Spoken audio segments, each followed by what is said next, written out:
the, I see.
Hey everyone, we're going to be starting our panel in 3 or 4 minutes, but I want to remind all of you, After the panel, I would like all the girls who print to gather in a group over here, and we're going to get a professional group portrait. And we will have a Girls Who Print calendar this year, and I will be releasing the guidelines for submitting photos for it. So there will be guidelines, Brian and Jules. Brian, I'm not so worried about. I've seen his pictures. It's just big hair. So and some kind of guitar. So don't leave when the panel's over. We're going to want to get a group shot over here. So go ahead and finish your lunch and chat with each other, and Deb will come up and announce the panel in a few minutes.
Two handheld mics at the same time.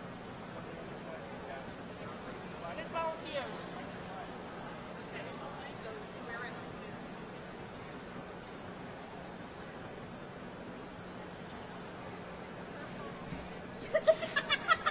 So it's Pat, Mary Beth, Cary, Christina, and Kelly.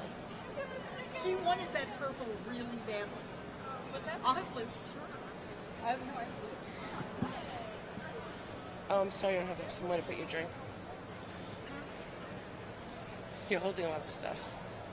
Okay, I'm going to set the drink down. You don't have to hold the alien if you don't want to. We're live? We just printed 2 HP banners. Yeah, I'm just going to grab a water. You could turn it on because it's 7 seconds left. I printed 2 big HPs. Whenever you want, stick it. Yeah, we're good, we're good.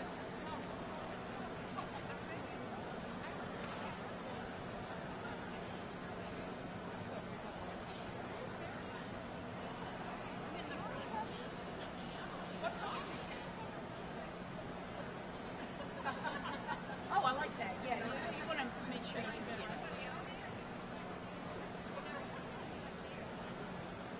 When did you get home? Last night. I heard that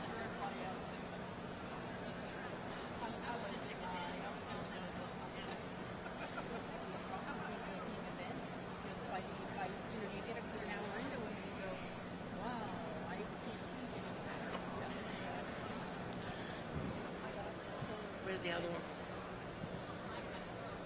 Two. Here's one. It's on. We're actually going to go down that way.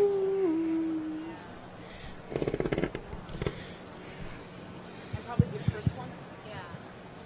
Hello. We're the official. Hello. holders. Oh, we're the official holders. We're the holders. Well, hello there, holder. Yeah. Holder number 1, number 2. Holder number Okay. 2.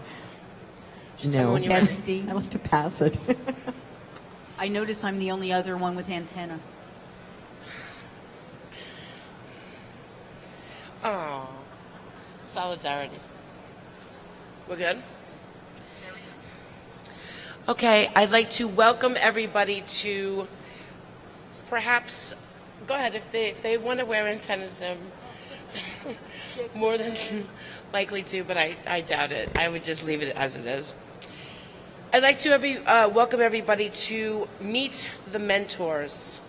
This is a panel that we came about last year when Mary Beth Smith and I were talking about the type of programming we wanted to have for Girls Who Print Day, and talked about how it was difficult for women to find mentors in the print industry because in some places there aren't any women in high enough positions that could actually help you with your career.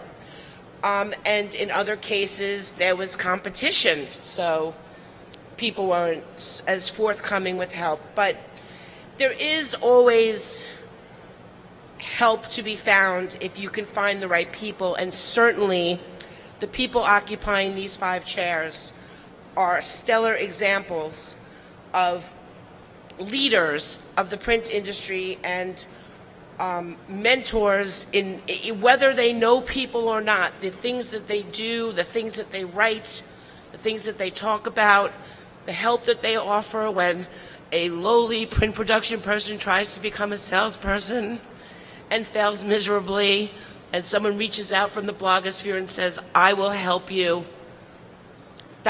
These are the type of people that you want to hear from. So what I would like to do is have everybody introduce, oh, by the way, they are sitting in the chairs in the order of the slides, so you always know who's speaking. And what I would like to do is have you all, starting with Pat, say a little bit about yourselves and define, as you define it, the role of a mentor. Thank you, Deborah. And thanks, Mary Beth, for Girls Who Print Day. Love Girls Who Print Day, right? For all you girls who print, this is a good thing to do. So I'm Pat McGrew. Yeah, Girls Who Print. We rock. So my name's Pat McGrew. Yeah.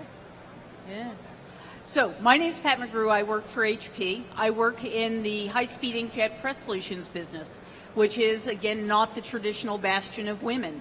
And having said that, one of our senior product managers is Justine Prahatny, and she is a girl who prints. Boy, is she a girl who prints. She helps us build these big web presses.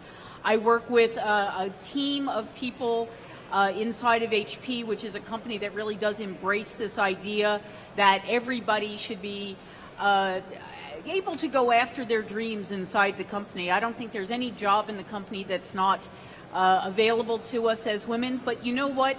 At that same time, I would tell you that in every company there is a sort of a barrier that happens during the hiring process and then during the job career process, where there are some jobs that just seem to go to all the guys. And it helps to have somebody inside who will pull you along. So for me, mentorship is all about reaching out and finding the people who you think are these bright shining stars in the business that need to be introduced to the right people, that might need a little bit of help in polishing their way of presenting themselves, and helping them understand what the real opportunities are in the company. You know, they don't teach you in high school or college how to be in business. They don't teach you how to live your career. They just kind of give you a bunch of classes. And I think that one of the things that we can do as women in the print business is we can keep our eyes out for those smart people and help pull behind us. And the other thing that we can do is that we can make sure we're available as those people need help in their career. Thank you, Pat. Mary Beth? All right, my background, is as a music major. I majored in pipe organ, and I taught music probably for 20 years. Yes, I know that's a real career path there.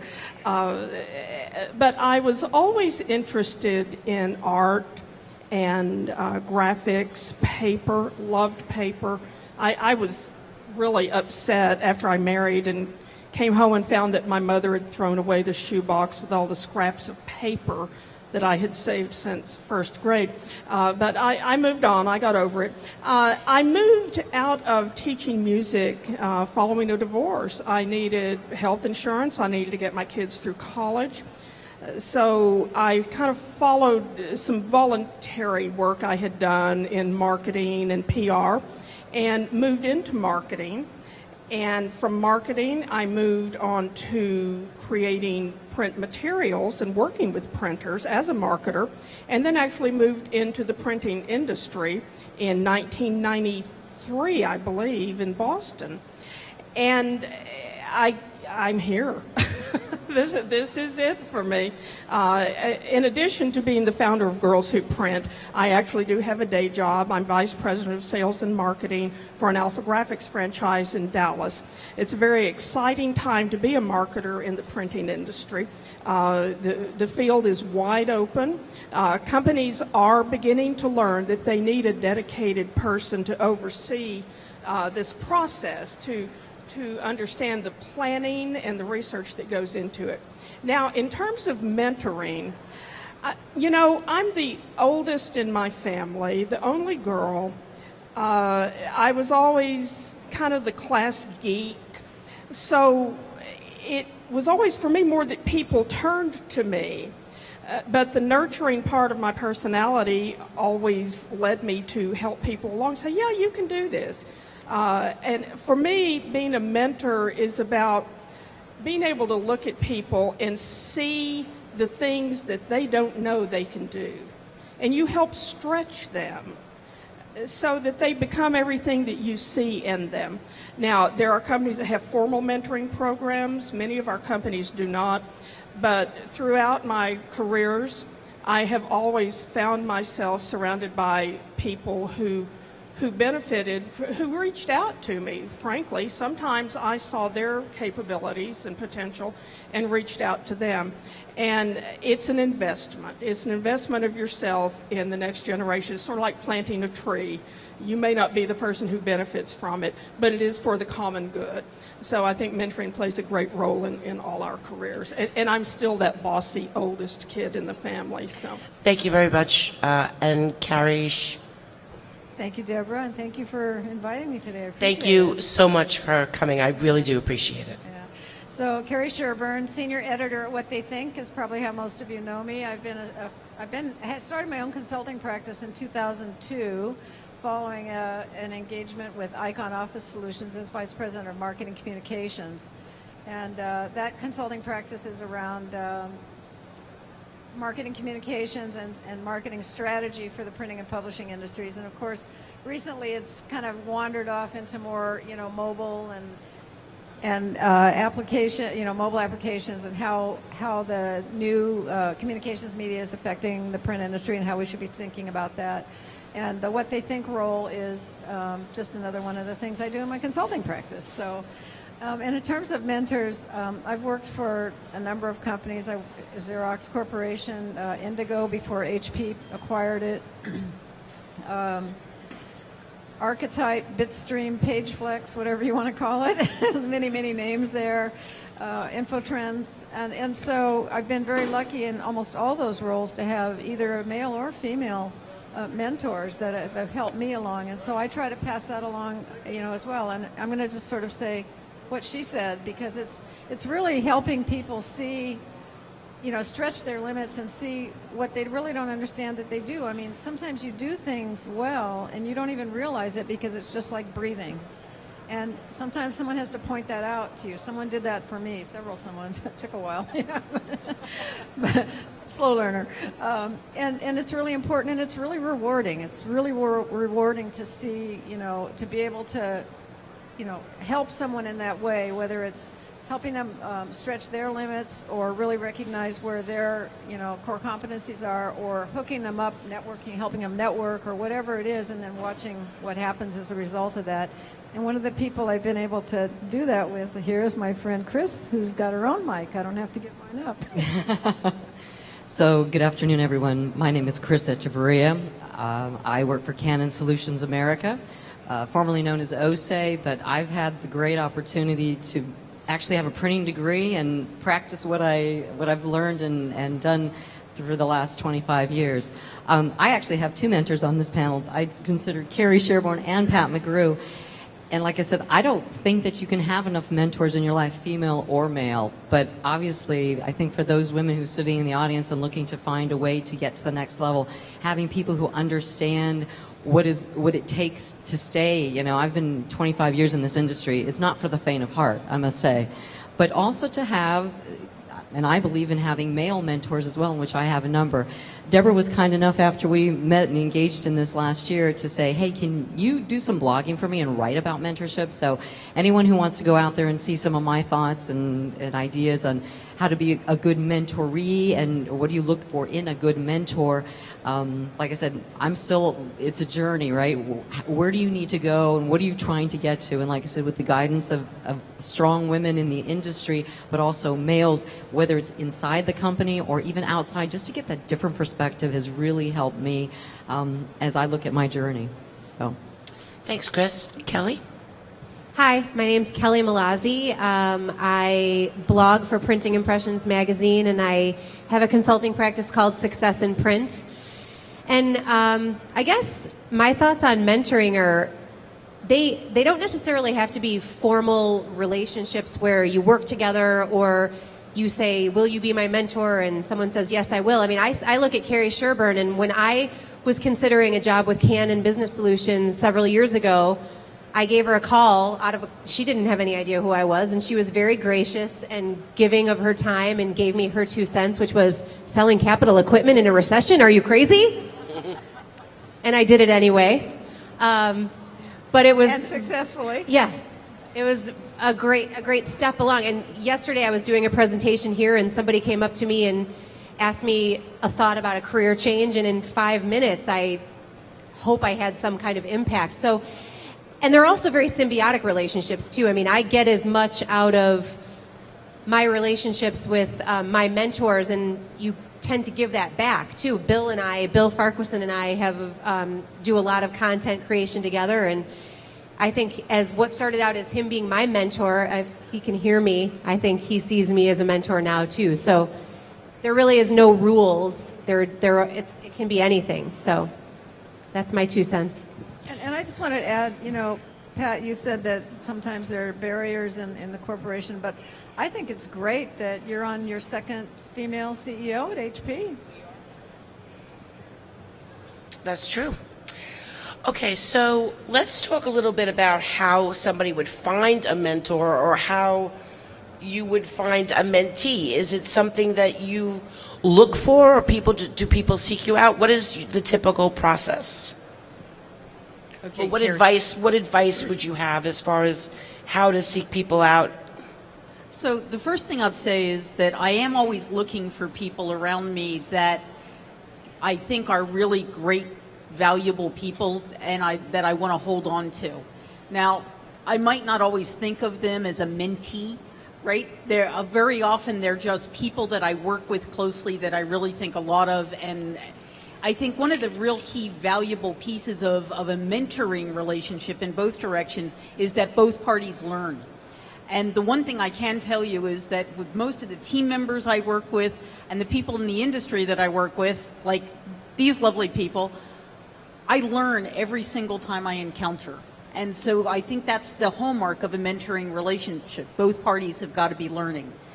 I certainly don't know everything, but I do recognize talent. So I try to find that talent and reach out to it and help it along when it needs it. The other thing is that I try not to be too pushy about pushing me on someone.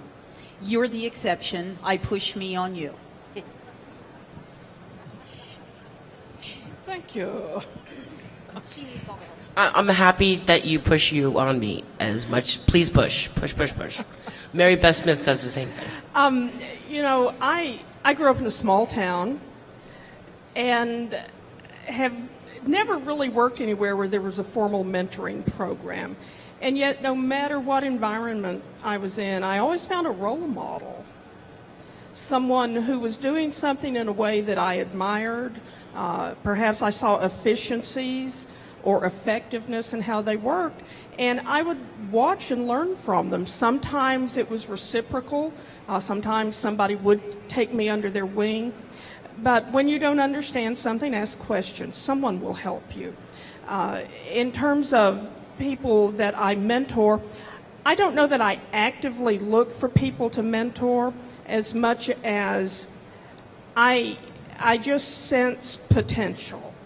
And when I see someone with potential, I can't help but get involved with coaching them and encouraging them. Now, it helps if I'm their supervisor. You know, they kind of have to listen to me then. But it just seems to be part of that sense of creating something for the future, helping people realize who they are and help them be more effective in what they do. If they want real advice, as Kelly said and some of the others, people begin to recognize your name if you're blogging or if you have some sort of presence, and they will approach you. So when they do, if I sense that they're sincere, I absolutely will get on board with them. But I think you also have to learn to weed out the people who just want to repeat, and I think it's called nurse and rehearse their situation, as opposed to actually forging a path into something that they want. Thank you. You know, I'm going to talk from a little bit more from the mentee perspective, because if I go back and think about particularly my career at Xerox, I was lucky over the 10 years to have 4 or 5 different people, men and women who were, who were mentoring me. And so I started out as a systems analyst. I supported the PC business when they first launched PCs. This is dating me a little. But my sales rep at the time that I supported, a woman, Bev Coles, moved on to something else, and she said, you really need to move into sales. Oh, no, I can't do that. There's no way I could do that. And she pushed me into that job, and I'm forever grateful for that. And, during the Xerox period, it seemed like I was always being pushed into something because I didn't have the confidence, really, to be honest with you. I didn't have the confidence. I didn't think I could do it. And then by the time, I left there and went on to other things, that they had helped me develop that confidence. And part of that goes back to, I'm probably the oldest person in the room here. Right? I'm always the oldest person in the room. But I remember very clearly when my mother was about my age, she said to me, I just realized that I don't have to be June Cleaver. And I'm like, what? Really? And it was a shocking statement to me, because that's sort of what we grew up with. And the younger women in this room are very lucky to have a different climate. It's still not 100% easy, but it's a different climate. So, if someone's pushing you towards something, pay attention to that. And that person is probably a mentor for you. Chris, I just want to interject and add something for your answer. Mary Beth said something interesting about, if you're supervising them. So in this mentor process, what is the difference between mentorship and training? So that's a good question, the mentorship versus training. So I also have people that report to me, and the difference is you're willing to understand that what you're going to maybe recommend may mean that they're going to leave you, because that in fact is probably better for them, as opposed to training where this particular individual that I'm thinking right now doesn't really want to be there. And I had a training curriculum all laid out, and this was not going to work for this person. because their heart is not in it. This is not what they want to do. But when I recognize and I'm willing to accept the fact that there's a different career path, and it's not in the industry either, which, you know, I'm trying to keep people in this industry and good talent as well, that I recognize that. And now actually the productivity that I'm getting for the time that this person is still with me has actually gone up, because they realize that I'm still here with their best interest in mind, which is a future career not directly related to what I'm going to do, because I look to stay in the industry, but she's not. So that's, I think, the difference. And so training is, you know, doing the stuff to make you better as you move along. Mentorship is, it's regardless of what, it's seeking to the point of understanding what they do well and helping them get and move that in that direction. And sometimes isn't it just the ability to have that conversation in an open and honest atmosphere? I couldn't agree more. I mean, the relief was so visible in her, and she goes, "I thought you were going to be so mad."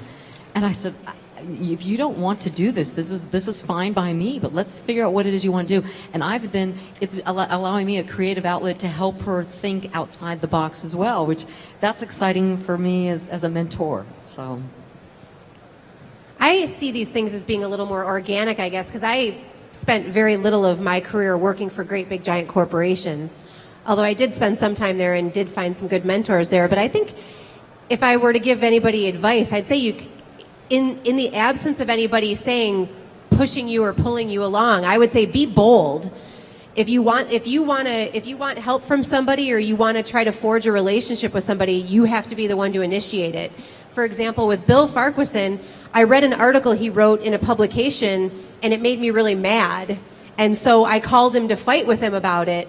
He didn't have any idea who I was, but we forged a relationship that way. And several years later, when I found myself in a career transition, I called him and said, "How can you help me?"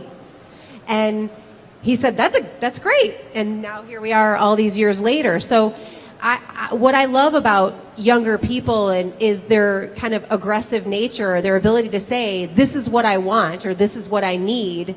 Can you help me, or will you help me? So don't ever be afraid, especially I think of us all as women, don't ever be afraid to come up to another woman and say, how can you help me, or will you help me, or this is what I need, this is what I want. That's probably the best advice I could give somebody. You know, and for those of you who have daughters, I'm so proud of my daughter. She's a technical writer with Stryker in Silicon Valley, and just watching her grow and, you know, helping her, being a mentor to her has been one of the most important things in my life. So don't forget your daughters. And if I can add to that as well, is I still see, and this is just maybe my perception, that we don't have enough young women who are being bold.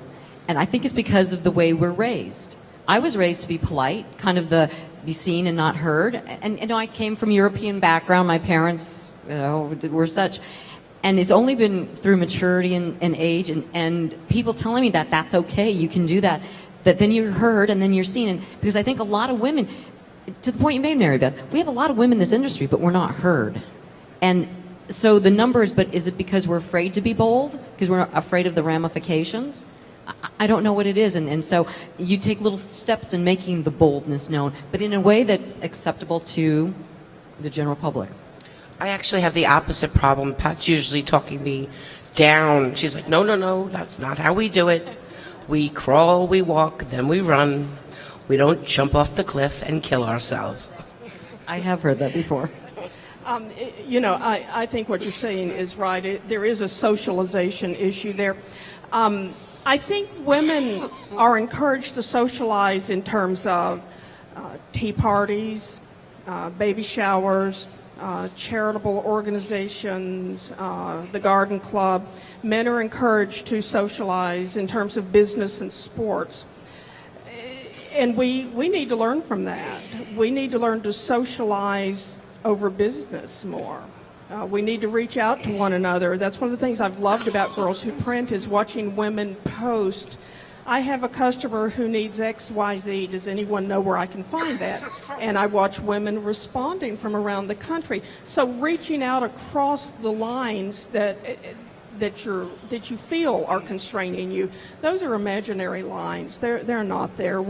If we don't move forward it's our own fault. We have the choice, we have the abilities, and we have a voice. Let's unite them. I agree, Chris.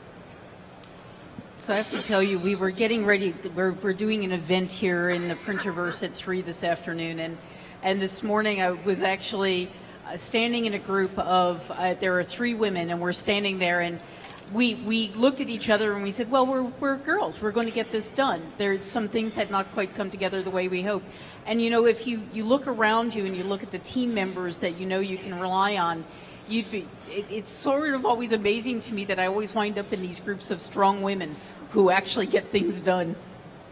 But I also want to say that, men have a lot of struggles to go through too, and I've mentored a lot of men and vice versa, and I get calls from guys all the time saying, gosh, I'm thinking about doing this, what do you think, what are you, crazy? No. So, I mean, it's not, we're here with Girls Who Print Day and all that, but let's not forget. Exactly. So how do you evaluate your mentees' process, and how do you provide constructive criticism? Chris, how do I provide constructive criticism? by very, very, very, I mean, there's a way and there's a way. There's a way to help people that allow you to say, oh my gosh, I never thought of it in that light, or I didn't realize they say it in that way. And so you do that, and you take that, because one of the things as a mentee, you take that openly and you realize that this person's here to help you. So it's not a personal attack, it's not a criticism, it's truly to help you, because you probably don't hear it. I was mentioning to my husband the other day, there was somebody on the TV and it was that person doesn't hear the ums, and I'm thinking, and he's on TV, oh my God, what is going on, right? Has no one corrected him? Has his management not said, okay, we need to put you through a course that allows you to speak more effectively and communicate better? So, that's... And I think one of the things, you never want to take someone down, right? When you're trying to help someone along, I mean, the whole role of a well, sometimes you do want to stop them. And people have tried to stop me, and, it doesn't usually work. But in the end, what you're trying to do is provide that helpful criticism, because it should be criticism. In the end, what you're trying to do is help someone get crisper in how they work. So most of the people that I work with, have worked with over the last 30 years, are men and women who are sort of in this business, but not all of them. The ones that are in this business, sometimes they come from, Chris came from the hardware side. She came into an organization where I was working, and we had some learning curves. And it was like, okay, talk to this person, talk to this person, talk to this person. They're going to be the person who can help you out. And then if any of them were roadblocks, then we talked about how to get around the roadblocks. And an awful lot of mentorship is conversation. And it's not always, scheduled at 1 p.m. every third Thursday we're going to get together. It's just that open door policy that says any of you can call someone to get a little bit of help to make that next step or that next decision. And it might be about the job choice. It might be about how to approach your boss for a raise. It might be how to approach your boss for the change in career because it's not working out. And if you're reaching out to someone that looks like they could use some help, a lot of times I find stories. Stories are great, so I might use an example from my many, many years of life. Well, I know. Sometimes I feel like a bit, and so it's sort of like saying, it's more like, I learned this through the hard knocks, and I'm sharing this story, and then you can take what you want from it. And rather than saying you should do this, you should do that, it's more like, let me tell you a story, and this is how it, this is what happened, that's how it turned out, and maybe you can take something from that.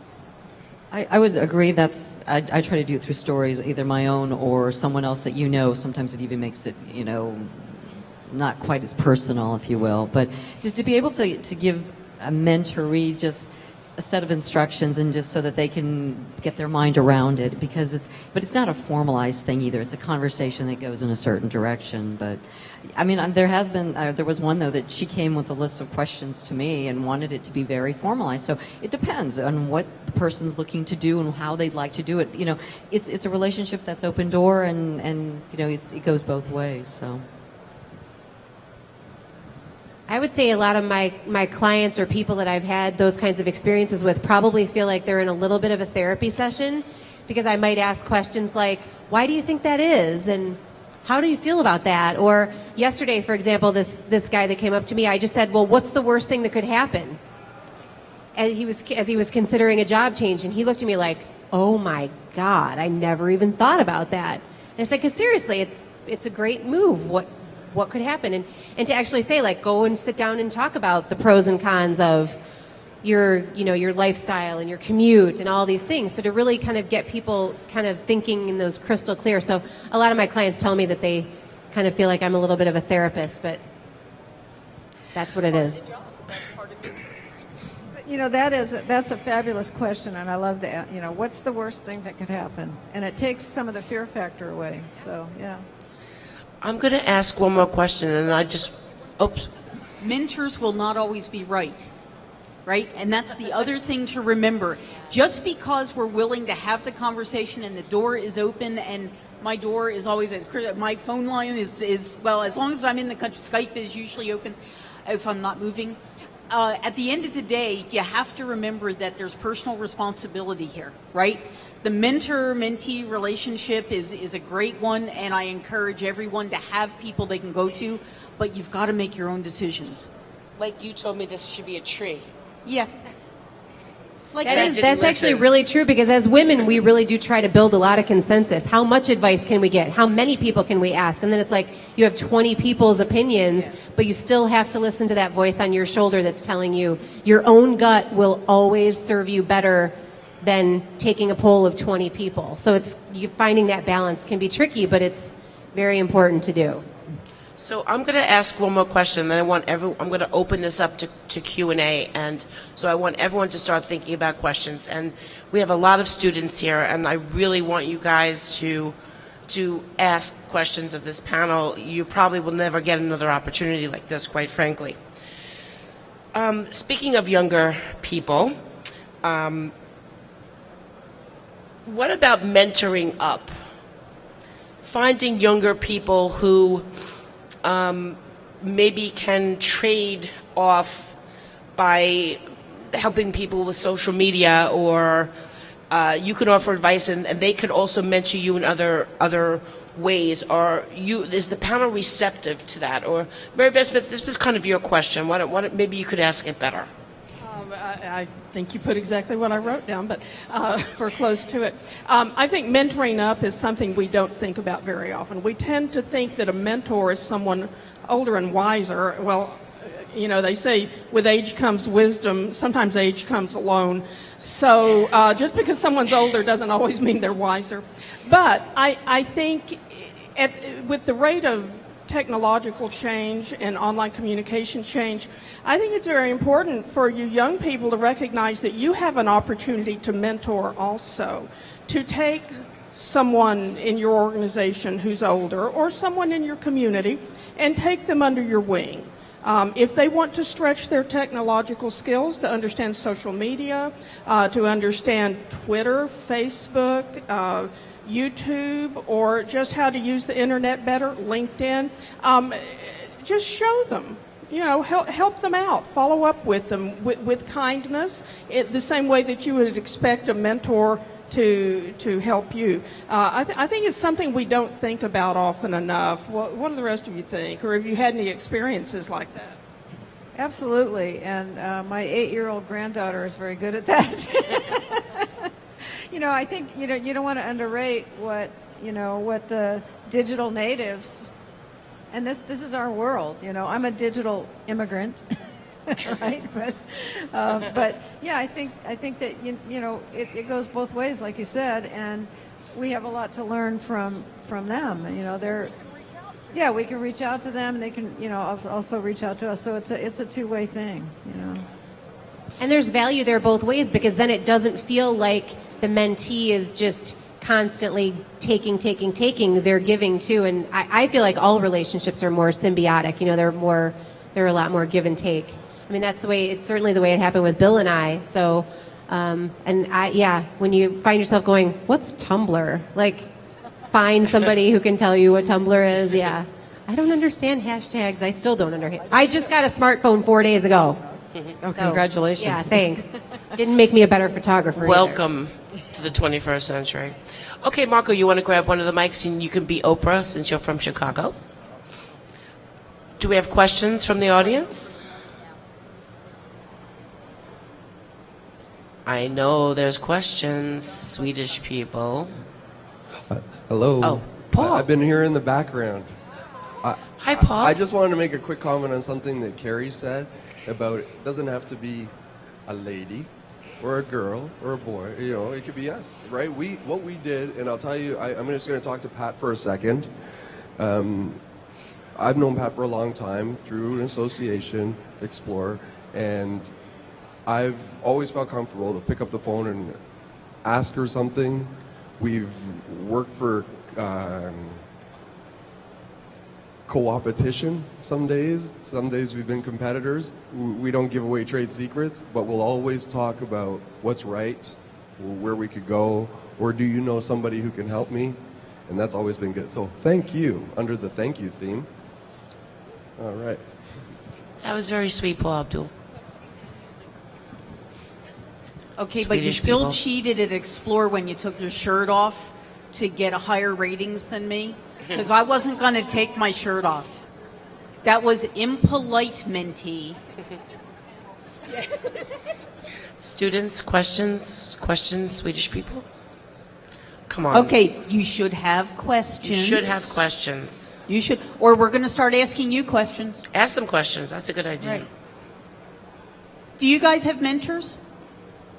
Are there people you talk to? Who has a mentor? Raise their hand. If you've got a mentor, raise your hand. Uh-huh. How did you find your mentor? Good idea, Beth. Hi, I'm Stephanie, Dolphin Works Australia. Hello. My mentor was a bit more of a formal relationship. I joined a program to help us assess the American market and bring our product here, and she was assigned to me as a mentor. I have to say I did hit the jackpot, though. She is just fantastic, and her insights are amazing, and mostly she just makes me think about things in a different way by asking very probing questions that don't seem probing until you think about them. Yep. I'm wondering how many students in the audience are familiar with EDSF. Okay, every hand in the audience should raise, so you guys go look it up. D is in dog, S is in Sam, F is in Frank.org. Yeah, they have a great scholarship program, and there's a whole community of scholarship recipients and women of distinction. Aren't we all? Yeah. Women of distinction that is a natural mentoring community. So if you haven't visited EDSF, and it's not restricted to the U.S., it's a global organization. It's intended to be international, exactly. And every year they give more scholarships. I had a wonderful experience 2 or 3 years in a row helping review those applications, and it's fabulous, fabulous talent out there. So, guys, I sit on the Scholarship Review Committee. Hi. You might want to know my name. Just think about that one for a second. So, EDSF does give scholarships, and there is very specifically a Women of Distinction scholarship for the best application that we see from a girl from anywhere in the world, and it's a darn lot of money. So, it's something that you should be familiar. EDSF is actually a great mentoring tool, too. If you haven't heard of it, we haven't done our job, so we'd like to talk afterwards and find out why you haven't heard of us. Does anybody have any questions? Okay, before we end, we're going to ask everybody what is what advice do you have for everybody as far as their careers and moving forward in the print industry? Be social, be fearless. Boom, Elvis left the building. Well, it helps to get up and go to work every day. You'd be surprised at the people who don't, frankly. I think being consistent. Also, look for the good that you can bring to your company or to your organization. They buy your time and they buy your talent, but you have an investment also in where your organization goes. So to build your career, don't just look at what you can get out of a company or out of a career. What can you bring to that company that makes you valuable? Learn new skills. Being versatile is a good thing when it comes to job retention or finding a new job. Be versatile, be valuable, and I would advise everyone to always be learning, always be curious and learn new things. What she said. You did that to me again. You see, great minds. Be curious. Learn something new every day and push your limits. Push your limits every day. Oh, yeah. So the same as what everyone else has said, but, you know, do try to find what you like. Be passionate about it. And when you're passionate about it, it'll shine through and people see it. And they'll say, but be consistent. So if you're a passionate person, be passionate about it and love what you're doing and go forward. Because people will see that and then they recognize that in you. I think mine isn't so much advice as a plea. Because I got really excited when I saw all these schools that are teaching graphic communications and that you can actually major in this stuff. I'm going to beg you to consider going into sales. Because I can tell you that I work with a lot of printing companies all over the country. We are having such a hard time finding salespeople. And so many people think, oh, it's such a hard job. I don't want to cold call. It just seems, I don't want to do that. Well, there's a lot of really, really good reasons to go into sales, money not being the most important of them, but that is one of them.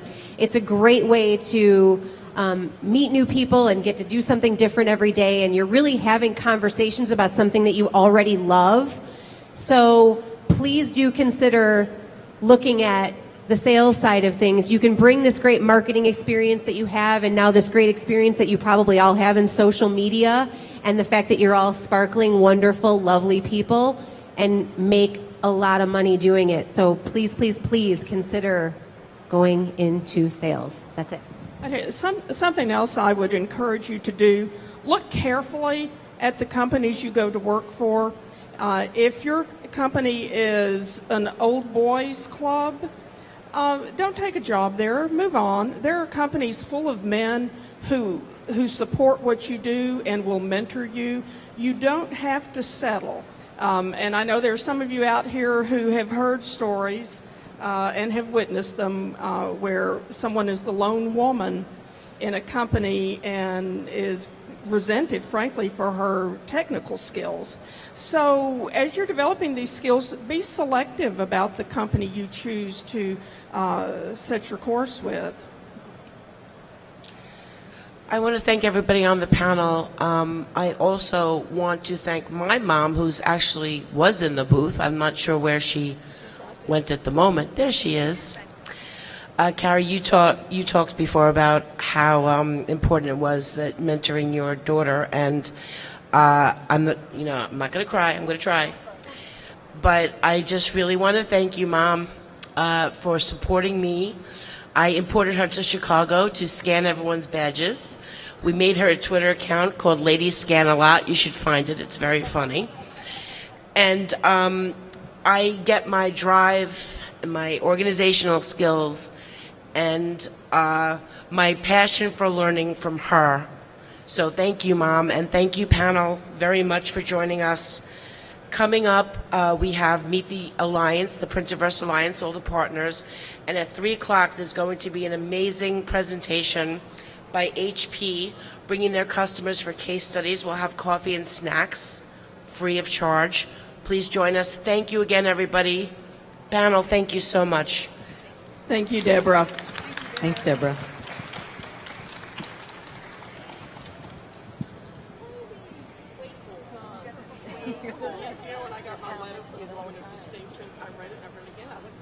Thank you so much. Thank you so much. Thank you. Oh, but you